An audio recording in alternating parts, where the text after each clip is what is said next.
Hello every one, സിമ്പിളായിട്ട് ഉണ്ടാക്കാൻ പറ്റുന്ന ഒരു ഈസി ആൻഡ് ഹെൽത്തി സ്റ്റേക്കിൻ്റെ റെസിപ്പിയാണ് ഞാൻ കാണിക്കാൻ പോകുന്നത്. ഇതൊക്കെയാണ് അതിലേക്ക് ആവശ്യമുള്ള വെജിറ്റബിൾസ്. അപ്പോൾ ഓരോന്നായിട്ട് മെല്ലെ ഒരു മീഡിയം സൈസായിട്ട് കട്ട് ചെയ്യണം.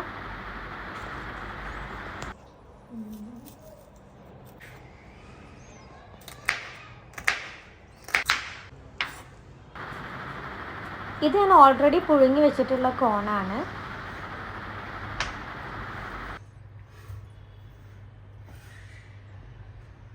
അപ്പോൾ നമ്മൾ ഇൻഗ്രീഡിയൻസ് ഒക്കെ ഞാൻ കട്ട് ചെയ്ത് വെച്ചിട്ടുണ്ട്. പിന്നെ നമ്മളൊരു കുക്കർ എടുത്തിട്ട് ഈ കട്ട് ചെയ്ത് വെച്ച വെജിറ്റബിൾസൊക്കെ കുക്കറിലിടണം. നിങ്ങൾക്ക് ഇഷ്ടമുള്ള വെജിറ്റബിൾസൊക്കെ ഇതിലേക്ക് വേണ്ടിയിട്ട് എടുക്കാം. എന്നിട്ട് കുറച്ച് ഉപ്പും കുരുമുളകും ഇട്ടിട്ട് നമ്മൾ ഇതൊന്ന് മിക്സ് ചെയ്തിട്ട് കുക്കർ അടച്ചു വെക്കാം. ആദ്യത്തെ വിസിൽ വരുമ്പോൾ തന്നെ സ്റ്റൗ ഓഫ് ചെയ്യാം. ഇത്രയേ ഉള്ളൂ ഇതിലേക്ക് വേണ്ടിയുള്ള വെജിറ്റബിൾസിൻ്റെ പ്രിപ്പറേഷൻസ്. നെക്സ്റ്റ് നമ്മൾ ഇതിലേക്ക് വേണ്ട ചിക്കൻ മാരിനേറ്റ് ചെയ്ത് വെക്കണം. ആദ്യം തന്നെ ഞാൻ കുറച്ച് എണ്ണയും കുരുമുളകും ഉപ്പും ഇട്ടിട്ട് ചിക്കൻ ഒന്ന് മാരിനേറ്റ് ചെയ്ത് വെക്കുന്നുണ്ട്.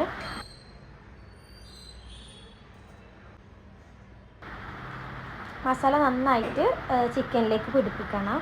ചിക്കൻ ഇങ്ങനത്തെ ബ്രസ്റ്റ് പീസ് ആണെങ്കിൽ കത്തി കൊണ്ട് കുറച്ച് ലൈൻസൊക്കെ വരച്ച് വെച്ചാൽ നല്ലതാണ്. മസാല ഒന്നും കൂടി ഡീപ്പായിട്ട് പിടിക്കും.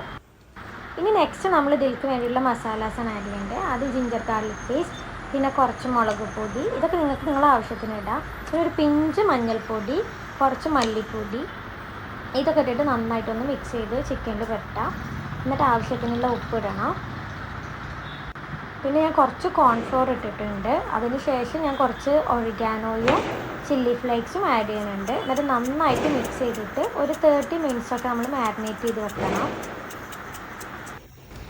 നെക്സ്റ്റ് നമ്മൾ പാൻ വെച്ചിട്ട് നമ്മൾ ചിക്കൻ ഫ്രൈ ചെയ്യാൻ പോവുകയാണ്. വളരെ കുറച്ച് തന്നെ നമ്മൾ ഇതിലേക്ക് ആഡ് ചെയ്യുന്നുള്ളൂ. ഒരു സൈഡ് കുക്കായി വരുമ്പോൾ നമ്മൾ അടുത്ത സൈഡൊന്ന് മറിച്ചിട്ട് കൊടുക്കണം. അങ്ങനെ ഇടയ്ക്കിടയ്ക്കൊന്ന് മറിച്ചിട്ട് കൊടുക്കണം, നല്ലതാണ്. അങ്ങനെ ചിക്കൻ ഇവിടെ റെഡി ആയിട്ടുണ്ട്. നെക്സ്റ്റ് നമ്മൾക്ക് ഇതിലേക്ക് വേണ്ടി സോസാണ് ഉണ്ടാക്കാൻ പോകുന്നത്. നമ്മൾ ഗാർലിക് ബട്ടർ സോസാണ് ഉണ്ടാക്കാൻ പോകുന്നത്. ബട്ടർ ഏകദേശം മെൽറ്റായി വരുമ്പോൾ തന്നെ നമ്മൾ കട്ട് ചെയ്ത് വെച്ച ഗാർലിക് അതിലേക്ക് ആഡ് ചെയ്ത് കൊടുക്കണം. അത് നന്നായി ഒന്ന് മിക്സ് ചെയ്ത് കൊടുക്കണം. അങ്ങനെ ഗാർലിക് ഏകദേശം ഒരു ബ്രൗൺ കളറായി വരുമ്പോൾ നമ്മൾ വലിയ 2 ടേബിൾ സ്പൂൺ മൈദ ഇതിലേക്ക് ആഡ് ചെയ്യണം. മൈദ ആഡ് ചെയ്യുമ്പോൾ ഫ്ലെയിം സിമ്മിലേക്ക് വെക്കാൻ പ്രത്യേകം ശ്രദ്ധിക്കണം, അല്ലെങ്കിൽ ഇത് കട്ട പിടിച്ച് പോകും. പെട്ടെന്ന് തന്നെ നന്നായി ഇളക്കി കൊടുക്കണം.